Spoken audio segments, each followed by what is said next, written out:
Bismillahirrahmanirrahim. Assalamualaikum warahmatullahi wabarakatuh. Alhamdulillahi rabbil alamin. Wassalatu wassalamu ala asyrafil anbiya'i wal mursalin. Nahmaduhu wa nasta'inuhu wa nastaghfiruh. Wa na'udzu billahi min shururi anfusina wa min sayyiati a'malina. Man yahdihillahu fala mudilla lahu wa man yudlil fala hadiya lahu. Rabbi shrah li sadri wa yassir li amri wahlul 'uqdatam min lisani yafqahu qawli. Amma ba'd. Alhamdulillah, bersyukur kepada Allah Subhanahu wa taala kerana dapat bersama pada malam ini. Insya-Allah pada malam ini saya akan sambung perbincangan kitab Mishkatul Masabih ini, muka surat 73. Yang mana perbincangan ini masih lagi berkait dengan isu rukun wuduk itu. Jadi rukun wuduk yang kita akan bincang sebagai sambungan pada malam ini adalah berkait dengan mashur ra's, sapu kepala. Berkait dengan mashur ra's, sapu kepala. Muka surat 73 sebenarnya sambungnya kepada pendapat yang ketiga, iaitu pendapat yang mengatakan sapu kepala ni wajib secara keseluruhan. Kita sedia maklum melalui perbincangan lepas bahawa sapu kepala ni ada yang kata sebahagian kecil pun tak apa dah. Ada yang kata mana 1/3, macam-macam lah. Tak apalah, kukuk mana pun semua tu bersifat sebahagian, bukan semua. Pendapat yang ketiga ni kena sapu semua. Sapu tu secara keseluruhan. Antara yang berpendapat gini, maknanya ulama-ulama dalam mazhab Maliki lah. Mazhab Malik kata gitu. Dan juga ada juga satu riwayat yang masyhur daripada pendapat Hambali, mazhab Hambali pun ada gitu juga. Tak apalah, kukuk mana pun ini diletak sebagai pendapat yang ketiga, iaitu wajib sapu kepala ni secara keseluruhan. Jadi sebahagian dalil telah kita bincang dalam sesi lepas. Cuma pada malam ini saya nak sambung lagi muka surat 73, masih lagi berkenaan dengan dalil atau hujah pihak yang ketiga yang mengatakan wajib sapu kepala secara keseluruhan. Cuba tengok perenggan yang ke bawah. Berkenaan dengan ayat suratul Maidah tentang wuduk, mereka berhujah bahawa pengguna huruf ba pada maf'ul imsah iaitu ru'us tu. Dia beginilah mudahnya. Ini bagi antara dalil ulama yang mengatakan basuh tu sebahagian pun sudah cukup. Kerana apa? Sebab dia kata wamsahu biru'usikum. Kita bincang biru'usikum. Sebab dengan ada ba itu, wamsahu bi, ada ba harah jar, itu menunjukkan sebahagian. Memang betul lah dari segi bahasa Arab. Ada. Maklumat itu memang ada. Sebab dalam bahasa Arabnya kalau kita sebut wamsahu ru'usakum, tak perlu guna ba pun sudah mencukupi. Sudah boleh difaham. Tapi bila disebut ba, maka dia ba itu makna litab'id, untuk menunjukkan sebahagian. Ba dengan makna min tab'idiyah. Jadi bagi mereka terjemahannya begini. Ni bagi yang mengatakan basuh tidak wajib keseluruhan, sebahagian pun sudah cukup. Jadi mereka terjemah wamsahu biru'usikum, dan sapulah kepala, dan sapulah sebahagian kepala kamu. Jadi terjemah sebahagian itu diambil daripada mana? Diambil daripada ba itu.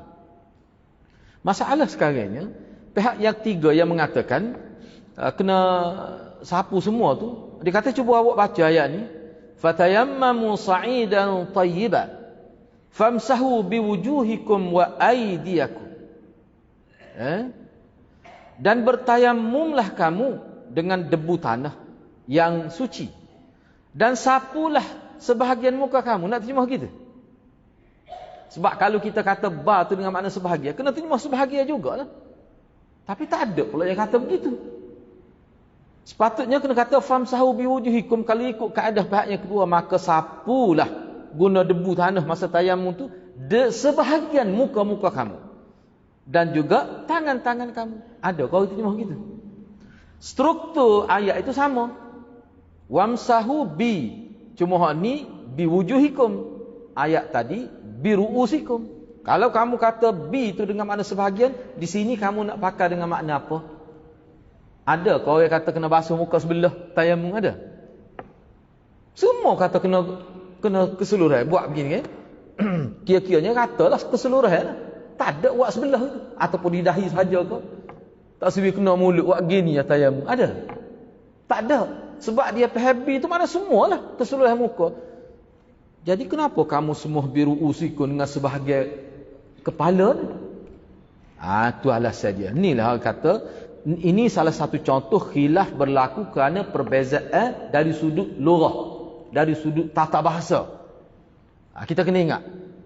Dalam konteks nas Quran ke hadis, salah satu sebab kenapa ulama-ulama mujtahid jadi selisih pendapat, kerana dia memahami nas itu salah satunya kerana perbezaan dari sudut lughah, dari sudut nahwu, dari sudut tata bahasa di sini.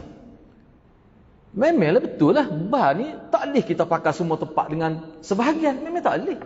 Isu dia sekarang, kenapa kamu pakai sebahagian kepala, sini tidak pakai dengan sebahagian muka? Itu masalahnya. Cuba jawablah. Berat juga tu. Itulah punca khilaf. Ni orang panggil khilaf mu'tabar kalau lagu ni. Cuba tengok dia buat ba tu. Perenggan akhir ba. Jika penggunaan huruf ba pada wujuh, wujuh tu itulah surah An-Nisa itulah disebut situ ya. Tengoklah bawah tu. Penggunaan huruf ba pada wujuhikum yang menjadi maf'ul kepada imsah menunjukkan keseluruhan. Memang ulama kata gitu.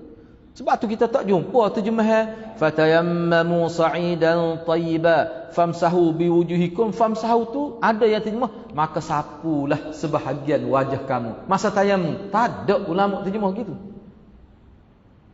Padahalnya ayat tu sama, imsah bi famsahu bi. Hak tu bi biruusikum. Hak ni biwujuhikum. Lagu mana gitu tu? Itulah antara itu. Supaya juga ginilah kita kata dak, contoh dalam ayat Quran lah kita kata dak. Dalam ayat Quran kan ni ayat hak berkenaan dengan perempuan hak mari haid ni. Mana perempuan pun ayat hak berkenaan dengan perempuan hak belum sampai hak tidak datang haid tu. Lam yahidna atau ayat tu. Nak terjemah lagu mana? Setengah-setengah ulama, setengah-setengah tafsir boleh rujuk dalam internet dalam terjemahan lam yahidna yang belum datang haid, dia terjemah tak? Lam yahidna, belum datang. Sebab lam masuk pada fi'il mudhari'. Lam dia terjemah belum datang haid. Dia tidak terjemah tidak ada. Sedangkan dalam kita kata pimpinan Ar-Rahman dia terjemah lam yahidna perempuan yang tidak datang haid. Dia panggil nafi mutlak. Terjemah dia. Tapi ada setengah-setengah terjemah dia terjemah lam yahidna yang belum datang haid. Perempuan yang belum datang haid, maka eddahnya macam mana? Baik, cuba awak terjemah ayat qul huwallah tu. Lam yalid terjemah macam mana? Lam masuk pada fi'il. Awak nak terjemah Tuhan yang belum dilahirkan, nak terjemah gitu. Tuhan yang belum beranak, nak terjemah gitu. Dah kalau lam yahidna boleh terjemah Tuhan yang belum perempuan yang belum berhaid, maka bolehlah terjemah lam yalid, mana Tuhan yang belum beranak. Kalau terjemah Tuhan yang belum beranak, jadi lagu mana? Berkemungkinan ada beranak Tuhan. Tapi tak ada orang terjemah gitu. Tapi terjemah lam yalid Tuhan yang tidak beranak, walam yulad dan tidak diperanak. Dia terjemah dengan nafi mutlak. Jadi kenapa dalam lam yahidna perempuan yang belum datang, kenapa tak terjemah perempuan yang tidak berhaid? Khilaf dalam bab ni menyebab implikasi dia hukum jadi berbeza. Maknanya bagi orang yang kata lam yahidna perempuan yang belum datang haid, maknanya perempuan yang berkahwin tu, perempuan yang kecil. Itu antara dalil yang mengatakan maknanya boleh berkahwin perempuan yang masih kecil lagi. Cuma dia punya iddah dia gini, sebab dia terjemah gitulah. Tapi dalam pimpinan Al-Rahman dia terjemah perempuan yang tidak berhaid. Kalau mengikut doktor saya tanyalah, dia kata 5% perempuan dia tak mari haid sampai mati. 5%. Lepas tu nak kira iddah macam mana dia tu kalau berlaku perceraian. Tu perbincangan pekoh. Cuma saya nak terjemah, kesan terjemah tu. Semua itu kerana bahasa lah. Sebab tu jadi khilaf tu. Hak ni pun begitulah juga dia. Jadi hak ni kata, jadi nak jawab lagu mana? Dia kata betul, tapi cuba tengoklah dia ada tu buat apa. Sebab tu ayat-ayat Quran ni dia kena tasikkan pula dengan hadis. Okey, awak nak faham ayat ni, nak faham bah tu dengan makna sebahagian dengan, kena tengok hadis Nabi lah. Nabi amal macam mana? Nabi basuh sapu kepala lagu mana? Nak terjemah sebahagian tu, Nabi sapu kepala macam mana? Sapu separuh kau, sapu keseluruhan. Sebab kalau wujuh ikon tu bertayamum memang sapu keseluruhan. Lepas tu hak ni Nabi sapu separuh kau kepala dia. Sebab tu dia mari hadis belakang tu, cuba tengok. Cuba tengok hadis belakang dia mari. Ni bagi pihak golongan yang ketiga ni. Cuba tengok hadis belakang muka surat 74 tu. Dia kata kita nak faham ba tu dengan makna tabi'idiyah ke dengan makna keseluruhan, tengok amalan Nabi lagu mana. Cuba tengok tu.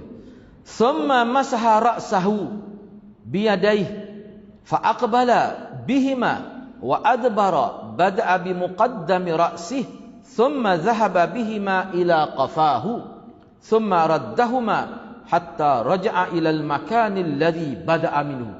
Ini hadis ni sesuai dengan hak mana? Cuba kita tengok. Ni amalan Nabi sebut ni. Kemudian dia menyapu kepala. Dia tu Rasulullah lah. Menyapu kepalanya dengan kedua tangannya dengan memulakan bahagian hadapan. Ni dia panggil bimuqaddam. Bimuqaddam ra'si ni sini bahagian ni. Nabi buat gitu. Nabi bila Nabi basuh tangan, Nabi start sini. Dia panggil bimuqaddam ra'si. Start situ, mula situ dengan kedua dengan memulakan bahagian hadapan dengan kedua-duanya dan belakang. Saya terjemah ginilah mudah, saya terjemah untuk mudah fahamlah. Jadi fa aqbala bihima. Jadi Nabi mula bahagian depan. Kemudian dia buat gini, dia buat gini. Lepas tu dia pergi sapa ke belakang. Ni sini dia panggil qafahu adalah dia. Qafahu ni makna tengkuk belakang. Dia tekuk ni hak depan ni dia panggil halq, tepat sebelah binatang tu dia panggil halq. Hak depan ni sini. Hak orang ngaji tajwid huruf halak tu hak bahagian depan. Tekuk hak bahagian belakang dia panggil qafa. Jadi dia mari di muqaddam, dia pergi ke qafa. Kemudian dia mari pula. Kemudian selepas tu summa raddahuma. Kemudian Nabi kembali ke semula sehingga sampai, saya terjemah mafhum ni, sehingga sampai daripada sini dia pergi ke belakang, kemudian dia kembali ke semula tangan dia sampai kepada tempat dia mula, yakni muqaddam. Maknanya Nabi buat gini, start sini, pergi sini, mari sini pula, guna dua belah tangan.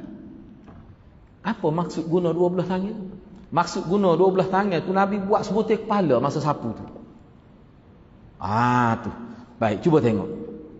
Jadi berdasar pada hadis ni, kalau kita tengok hadis ni, maknanya hadis ni sesuai dengan terjemahan wamsahu biru'usikum, mana sapulah semua kepala kamu. Jadi kita terjemah tu bukan rujuk pada bahasa semata-mata, tapi rujuk kepada perbuatan Nabi sendiri. Jadi seolah-olah perbuatan Nabi lah yang menentukan bab tu dengan makna apa. Jadi pihak tiga kata tadi, kalau awak terjemah wamsahu biru'usikum dengan makna sebahagian, dia tidak akan selaras dengan hadis ni. Hadis ni hadis fi'li. Hadis ni hadis fi'li. Hadis yang menunjukkan perbuatan Nabi. Tu dalil dia lah. Tak apalah hadirat aku ke mana pun ya. Dia gini ya, dia habis ni. Habis. Dia bukan dia gini. Dia gini. Kalau dalam syarah Nasa'i itu jelas dia sebut mana ni. Habis. Bukan kata pucuk gitu saja. Wah dia dua-dua ujung ni pucuk habis. Sini sapa qafa. Kemudian raja'a ila. Dia kembali semula ke sini. Habis.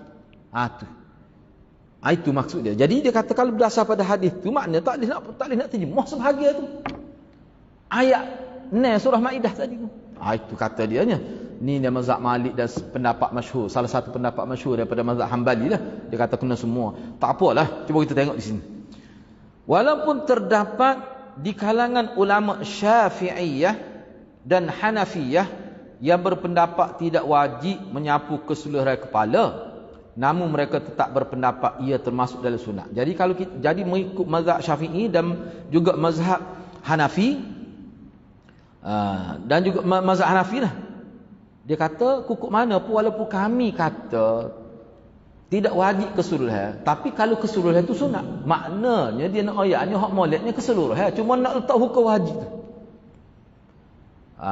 Jadi dalam mazhab Syafi'i dia kata tak wajib, tetapi kalau kita buat semua, hak tu moleknya, bahkan hak tu sunatnya. Jadi molek buat gitulah. Hak tu moleknya. Lepas tu kalau ada orang buat gini saja pun boleh juga. Dalam kitab-kitab mazhab Syafi'i siapa dia kata beberapa lah, 3 lah kata. Sebab apa 3 lah tu bermula jamak. 1 mufrad, 2 musanna, 3 jamak. Start jamak, start banyaknya 3. Alah kata. Yalah kita kata ingat lagi masa sekolah dulu. Nak nyegong budak-budak ni nak. Dia pegang 3 lah. Dah kata 3 lah tak apa. Tak suwi basah sokok muka dulu pakai sokok. Ke sekolah harap dia pakai sokok. Ni kalau sapu kan berjeruk dah sokok tu. Dia pakai kelih. Tarik rambut aku. Ada 3 lah dah dia pun pegang. Dia pun zup. Dia tarik. Nak ayaknya budak kan. Sebab apa tu? Tak suwi basah kepala. Sebab apa kalau basah kepala? Sokok jadi basah. Muka pakai sokok. Ke sekolah harap dulu. Kuat ikut mazhab tu dah. Tak apalah aku ke mana pun dah ada. Dah kata sebahagia. Sebahagia tak ayat berapa lah. Siapalah ke cikgu kata buat apa duk ambil hak paling minim, ambil hak lebih afdal lah. Cikgu pun kata gitu juga. Tapi nak ayat budak-budak dia kata dah boleh. Dia tahu hak tu dia tak semil basah. Sebab tu masuk tu maya tu tak basah kepala buat dia. Dia ambil hak 3 orang. Mana wawan? Baik, seterusnya cuba kita tengok lagi lah di sini. Habislah di situ. Jadi kena ingatlah mana walaupun khilaf semua kata hak moleknya basuh sebutir kepala, sapu sebutir kepala. Mana habis hak tu hak moleknya. Kalau boleh buat gitu kan. Dia sebenarnya ada juga hadis yang menyebutkan Nabi tidak sapu sebutir kepala, ada juga. Nabi buat gini ya. Atas tak kena pun atas rambut ni, kena sini ya. Ni kena atas rebel ada juga. Sebab tu ulama kata tak, sebab tu dia kata tak wajib tu.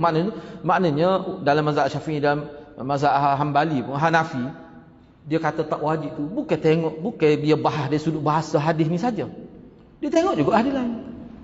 Dia tengok juga. Baik, seterusnya rukun seterusnya ialah membasuh kaki sehingga buku lali. Ni rukun hak terakhir. Lain kira-kira dari sudut rukun hak berkenaan dengan dalk. Hak basuh. Ni hak basuh ni, bukan sapu ni. Rukun seterusnya ialah membasuh kaki hingga buku lali. Ulama sepakat tentang kaki adalah anggota wuduk yang wajib dibasuh. Ni sepakat. Kaki termasuk anggota wuduk yang wajib dibasuh. Itu sepakat. Imam An-Nawawi menyebutkan dalam kitab Majmu' dia kata ulama Islam sepakat tentang kewajipan membasuh kedua kaki. Tiada dari kalangan ulama yang diambil kira pendapat mereka menyalahi pendapat ini. Sebagaimana yang disebutkan oleh Syekh Abu Hamid dan lain-lain. Al-Fadhil Ustaz Nasir Nur Amari, hak Syiah. Sebab Syiah ni basuh kaki ni memang dia ada masalah. Sebut juga, ayatnya pokok sesak ni. Jangan kita kata, ni mazhab lah ni. Sebab tu yang kita tengok mari. Tak, ayatnya hak dia ni menyalahi sunnah. Hak ni Syiah berkata yang wajib ialah sapu atas dia tu. Supaya sapu khuf tu. Sebab tu kalau kita tengok dalam internet, amalan Syiah dalam bab basuh kaki ni kan, dia ada bacalah ayat tertentu tu, dia sapu. Dia start depan, dia start sini. Bila dia basah tangan dia start sini. Ni kaki, dia start sini. Dia buat gitu. Tu. Sebab apa? Tak serupa dengan ahli sunnah. Waktu ulama Islam kata, mu tak tengok ke riwayat Sayyidina Ali basuh, bukan sapu. Riwayat Sayyidina Ali, mu kata imam pertama tu pun dia basuh kaki. Syiah mudah ya. Tu hadis ahli sunnah reka. Sesama masalah. Tu mudah ya apa dia. Tak apalah, buat mari juga Syiah kata wajib sapu. Kedua, bukan basuh. Ashab kita menceritakan daripada Muhammad bin Jarir bahawa dia ni maksudnya tokoh-tokoh dalam mazhab Syafi'i lah ashab kita tu. Sebab Imam Nawawi sebut, kali Imam Nawawi kata ashab kita, mana tokoh-tokoh dalam mazhab Syafi'i. Kenapa hal waktu tu? Jadi ashab kita, yakni tokoh-tokoh dalam mazhab Syafi'i menceritakan daripada Muhammad bin Jarir bahawa dia memberikan pilihan antara basuh dan sapu kedua-duanya. Al-Khattabi menghikayat pendapat tersebut daripada Al-Jubai Al-Mu'tazili. Pokok Mu'tazah, kepala Mu'tazilah ni. Sebahagian ulama zahiri mewajibkan basuh, dah sapu, lepas basuh sapu pula. Sesama masalah. Ya, dia kata, tak timur Rabbana. Ni dia buat mari naknya pendapat kalau nampak ganjil, kalau sebut sapu saja, ini mana pendapat ganjil. Pokok ni ya riwayat. Pokok Mu'tazilah, Syekh ni. Pokok Syiah tu. Kalau ahli sunnah, misalnya Zahiri ahli sunnah, dia kata kena basuh, dah sapu. Berat lagi lah sebab dia tengok Zahir. Tu kan. Tapi jumhur ulamanya mengatakan basuh. Tu. Kecuali dalam keadaan cedera, dalam keadaan tidak boleh basuh, tu tak apa. Ulama berbeza pendapat tentang hak. Cumanya hak bezanya nak basuh kaki itu sekat mana? Qadar dia setakat mana? Sama, termasuk buku lali ke? Ke lagu mana? Bila sebut kaki itu masuk buku lali ke? Ke setakat buku lali?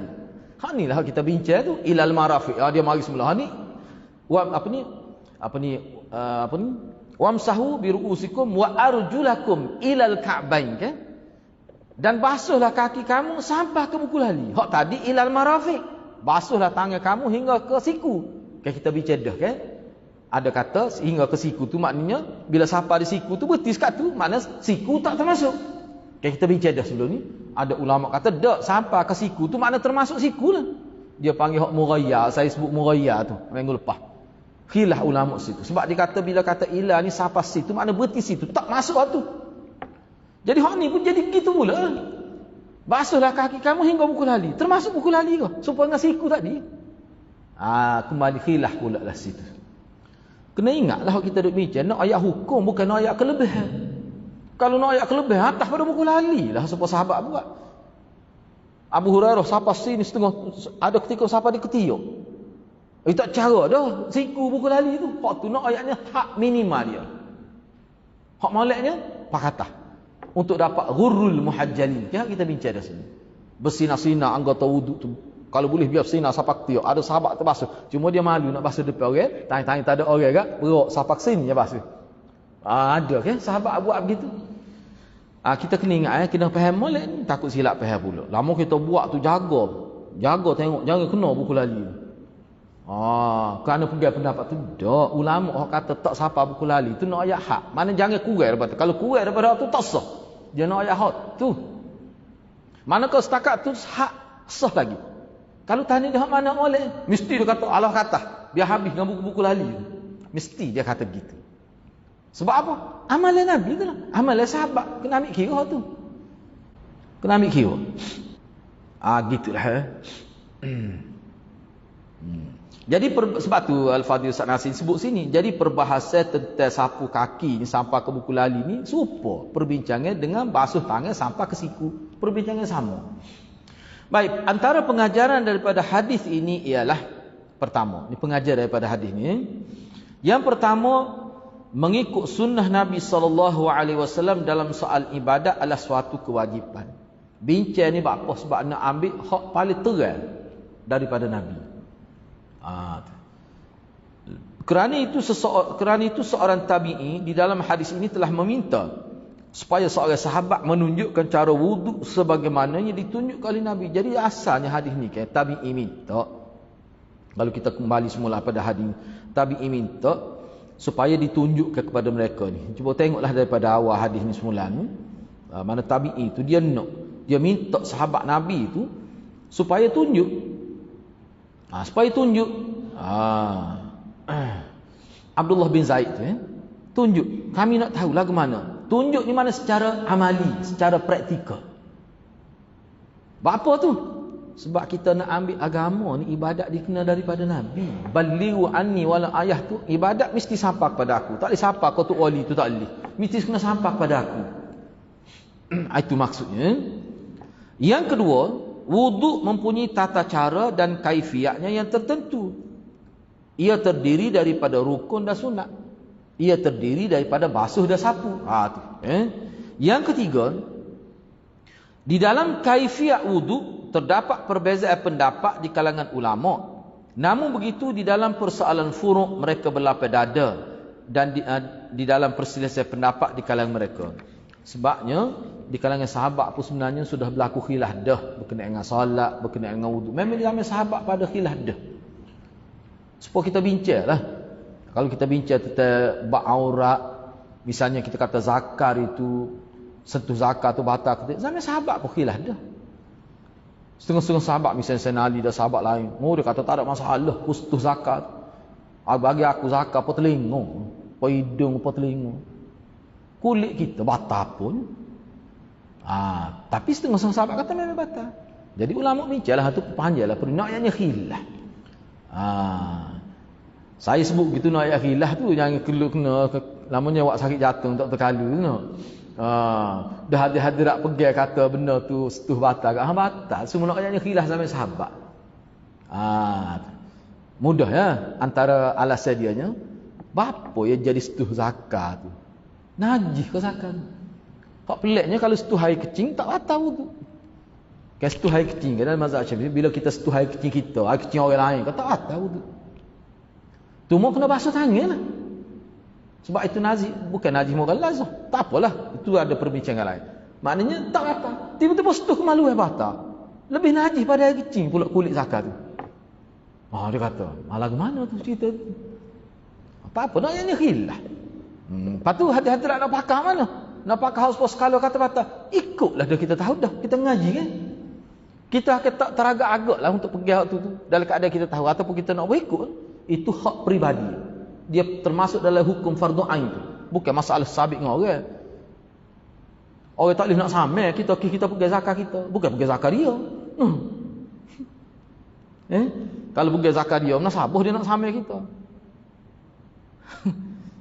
Maknanya isu tu bukan isu berbangkit pun. Enggak kita apa dia. Cuma kalau kita nak pergi kata batal, batal lah. Tak ada masalah pun. Dalam mazhab Syafi'i kata batal. Tak apalah nak ayatnya khilaf.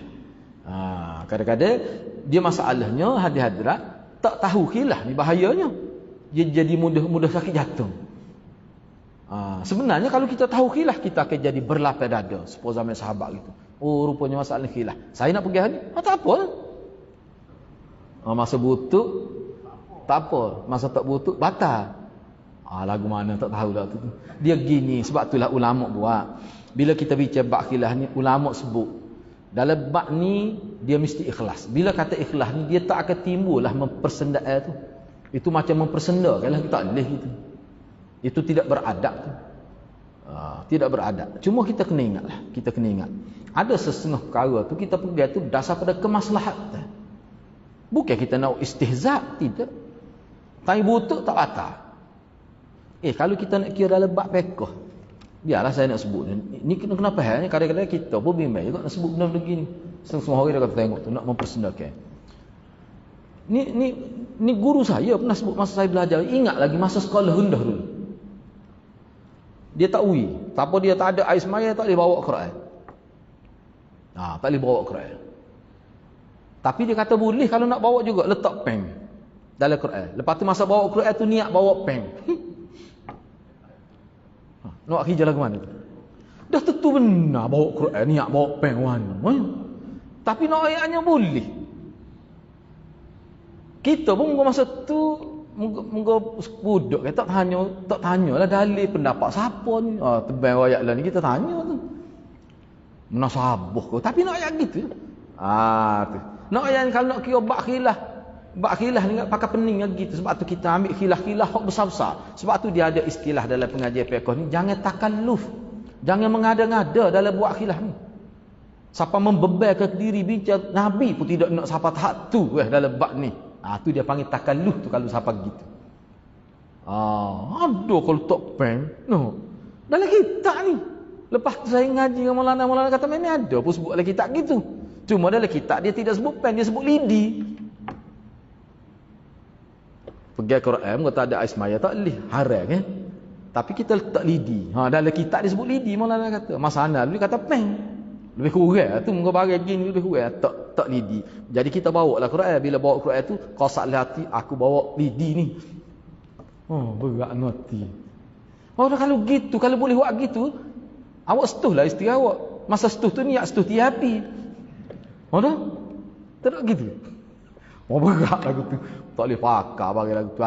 Ada lah kitab pun kena tengok juga. Kena sabar ke tidak.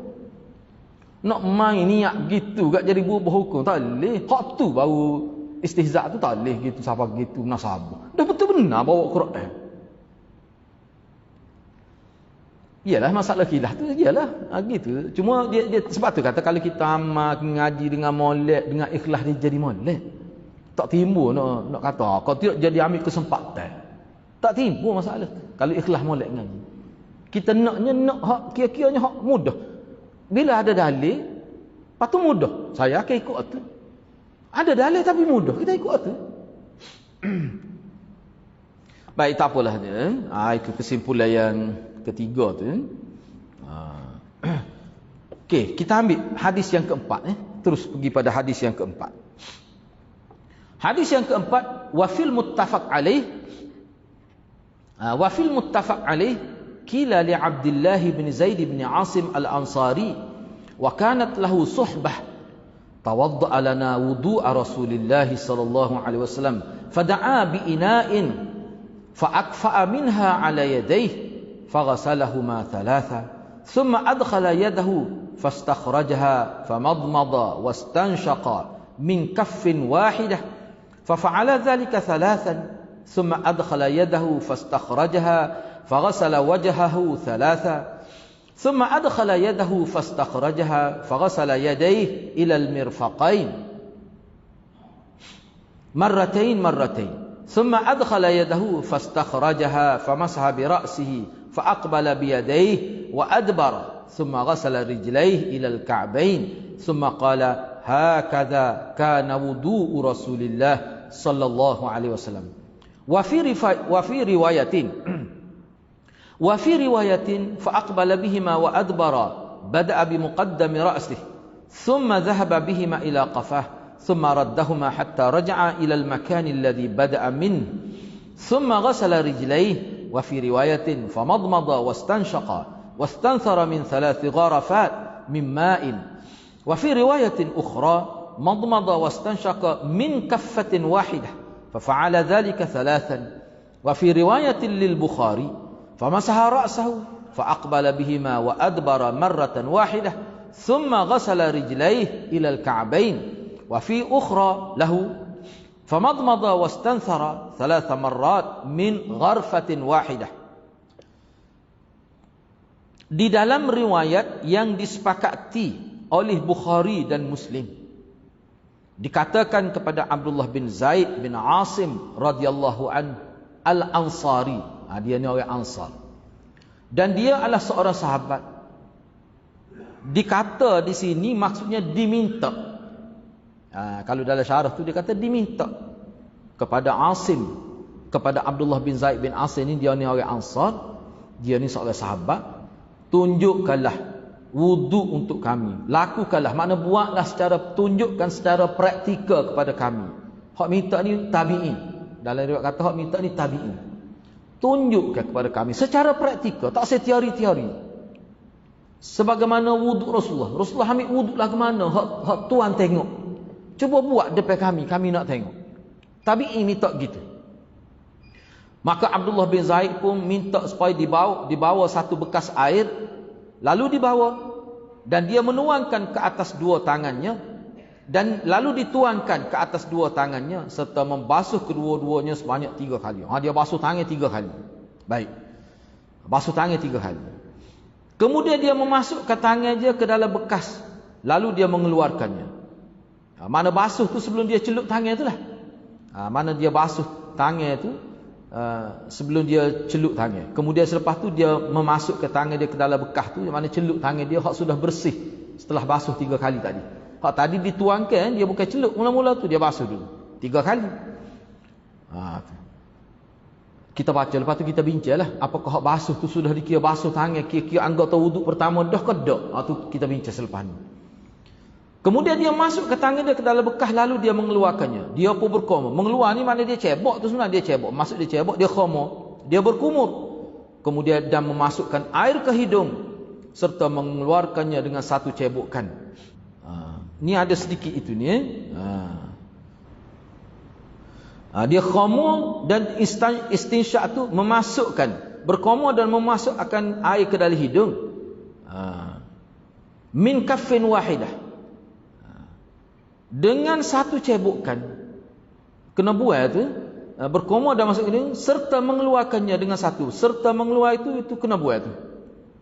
Dia berkumur dan memasukkan air ke hidung serta mengeluarkannya. Sebenarnya min dia gini sebenarnya dia gini. Ni dia terjemah tu dia begini. Sebenarnya kalau terjemah dia hak ni sebab dia tu banyak riwayat tu di sini. Dia buat gini. Dia ambil dia ada yang buat gini dalam setengah riwayat dia buat gini. Dia khoma tu sekali dengan isak ke hidung lalu. Tamadmad dengan istinsyak itu, madmad mana berkumur, masuk air dalam mulut nak khoma dengan dalam hidung tu ada sebut gharfatan, 2 kali. Hak ni sekali. Hak ni sekali ni. Hak 2 tu hadis lain. Sekali ni gini dia cebok. Gharfah ni 1 cebok, dia masuk air dalam mulut sekali dengan hidung lalu. Jadi maknanya dia berkumur dan memasukkan air dalam hidung min kaffin wahidah, daripada 1 cebokan. Tu maksud dianya. Kena ubah sikit terjemah dia tu. Takut peninglah. Ginilah kalau nak ubah. Dia berkumur, dia tu Abdullah bin Zaid itulah. Dia berkumur dan memasukkan air ke hidung dengan 1 cebokan. Cebokan tu kaf ni guna tangan. Kaf tu guna tangan. 1 cebokan. Dalam setengah dia gharfatin wahidah. Gharfah ni makna cebokan guna 1 tangan bukan 2. Tu maksud dianya. Jadi serta mengeluarkannya tu hak bawah tu terjemah tu ada juga bawah bukan situ. Dia panggil istinsar, dia panggil.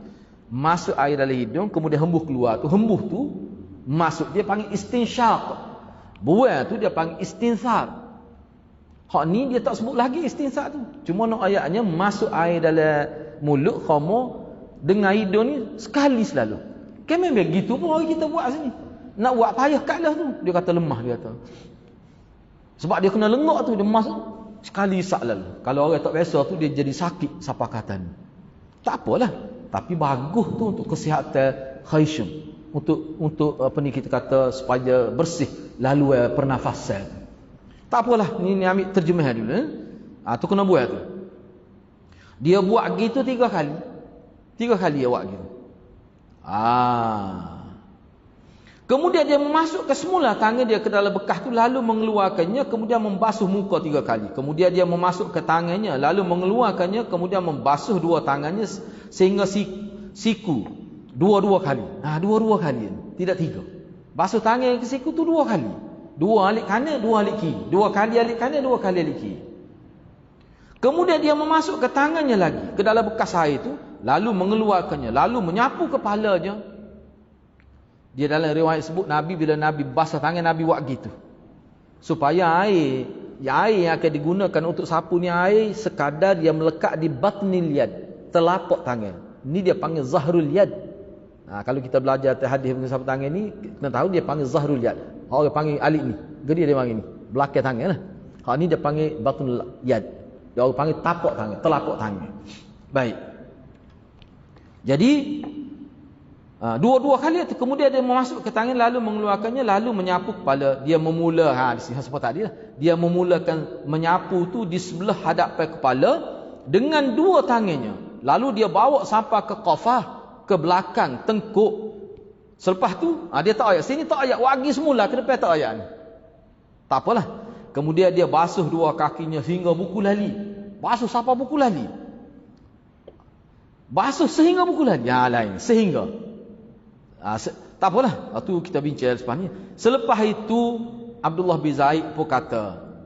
Selepas tu Abdullah bin Zaid kata, "Hakadha kana wudu'i Rasulillah sallallahu alaihi wasallam." Beginilah. Mu tengok aku buat tadi. Gitulah wudu' Rasulullah sallallahu alaihi wasallam. Ada kata gini. Terjemah tak habis lagi ni. Dia masa tak. Tak apa boleh tanya lah. Dia gini, bekas air itu kalau dalam syarah hadis, bekas air itu yang inak di sini, inak yang muka dia tu besar. Basing lah, kita kata basing. Bukan sepolah abu tu nak masuk tangan betul, bukan hal tu. Dia masuk memang dibincang tu bekas lagu mana siapa boleh masuk 2 tangan tu. Mana bekas tu dia muka besar. Sepol basing lah. Basing tu bukan basing awak basuh tu, basing yang kecil tu. Dia boleh masuk tangan. Dia boleh masuk dengan selesa tangan. Maknanya bekas tu agak besar juga. Kalau beldi tu payah kalah, sebab tu ulama kata ni dia kalau beldi ni payah kita nak masuk 2 gitu.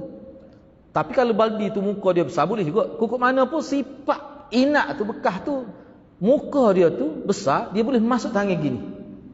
Dia boleh gitu. Itu maksud bekas. Oh, titik parut, titik dia bukan sekat titik, dia celup tu tangan tu. Lepas tu di mana mustakmalnya? Tu soalan tu nak tanya tu benda tu rasa tu. Noh. Gini kita bincang minggu depan lah kalau nak bincang masa ni parut tu. Lepas tu lagu mana hak ni? Lebih pada istiqmal. Saat ni tanya tu takut ngecik air dak ngecik apa dia celup tangan berapa kali celup tangan tu. Lebih pada ngecik lah tu. Tak jadi istiqmal. Tak jadi mustakmal itu. Lepas tu lagu mana lah pendapat mazhab Syafi'i tu? Tu kena bincang minggu depan tu. Lagu mana pula tu bab mustakmal situ tu. Lepas tu nak tolak hadis tu. Jangan tolak, hadis tu sahih. Tu kan lah. Tu kita bincang lah. Sebab itulah dalam bab ni istilah mustakmal dalam mazhab Syafi'i itu memang dibincang oleh ulama kritik lah. Kena berlapis dada lah tu. Lepas tu kita kata guna pahit lah muda ustaz tak terima mustakmal dah. Saya di sekolah dulu, nak cerita di sekolah dulu. Ambil di pahit pun guru suruh ambil gitu. Takut kena ni kena seluar. Kata saya molek ambil wuduk zaman tu. Dah ambil ni hak titik air takut kena di seluar sebab dia kira mustakmal ni tak boleh. Kata berat kat lah tu. Kita rasa tak logik pula. Siapa begitu sekali setengah-setengah ni ustaz lah buat begitu. Lepas tu memang tak boleh ni. Tak boleh ni. Dia kata bila nak itu pula, nak itu tangan dia kena buat gitu. Sebab nak suruh buai dulu ayah mula-mula tu. Paruk tu mustakmal dia tu. Tapi kalau kita tengok hadis Nabi tu, tak timbul mustakmal tu. Tak timbul rasa bab tu. Bincang minggu depan lah. Jadi hadir-hadirat jangan terkejutlah kalau saya sebut gitu. Memang juga kita ni. Musim-musim baru lepas Covid ni mari nyakit lain pula. Kena faham molek ni kita nak bincang ni hadis. Bila kata hadis ni dia bukan khusus untuk satu mazhab hadis ni. Hadis ni dia global sifat dia. Cuma dalam bab mustakmal ni dia perbincangan khusus dalam mazhab Syafi'i. Itu perbincangan dalam konteks mazhab Syafi'i lah. Kalau kita nak bincang ni maknanya keseluruhan. Begitulah. Kita sambung minggu depan. Bab nak sejumlah pun tak ada. Kita bincang minggu depan lah insya-Allah. Hadis ni kita bincang minggu depan. Saya setakat itulah dulu. Mudah-mudahan Allah berkati kita semua. Aku qouli hadza wa astaghfirullahal azim wa lakum. Assalamualaikum warahmatullahi wabarakatuh.